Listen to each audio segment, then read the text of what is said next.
সবাইকে অনেক ভালোবাসা। আমি পুনম। আজকে আমি নিয়ে এসেছি আমার প্রিয় ছোট্ট বন্ধুদের জন্য একটা ছোট্ট মিষ্টি গল্প।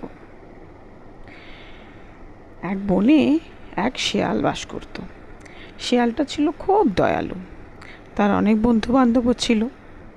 একদিন সকালবেলা শেয়াল তার বন্ধুদের সঙ্গে বনের পথ ধরে ধরে যাচ্ছিল।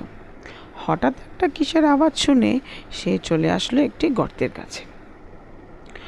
গর্তের কাছে এসে দেখে যে গর্তের মধ্যে একটি কাঠবিড়ালি পড়ে আছে এবং সে সাহায্যের জন্য ভীষণভাবে কাঁদছে।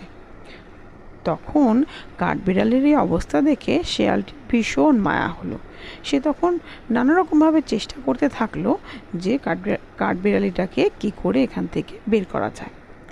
অনেক চেষ্টার পরেও যখন এটা হলো না, তখন শেয়াল বুদ্ধি করে পাশে দাঁড়িয়ে থাকা একটা বিশাল গাছের থেকে একটি লম্বা ডাল কেটে নিল। কেটে সেটাকে গর্তের মধ্যে ফেলে দিল। আর তখন কাঠবিড়ালিটা সেই ডালটি ধরে উপরে উঠে আসলো। তারপর কাঠবিড়ালিটার কি আনন্দ! সে মুক্ত হয়ে আকাশের দিকে দুই হাত ছড়ে খুব খুব খুব চিৎকার করে আনন্দ করতে থাকলো এবং শেয়ালও তার বন্ধুদের অনেক অনেক অনেক ধন্যবাদ জানালো। তারপর থেকে কি হলো জানো? তারপর থেকে ওই শেয়াল এবং কাঠবিড়ালির ভীষণ ভালো বন্ধুত্ব হয়ে গেল এবং তারা সব সময়ের জন্য ওই বনের মধ্যে খুব আনন্দ করে থাকতে লাগলো। এ থেকে আমরা কি বুঝলাম বলো তো?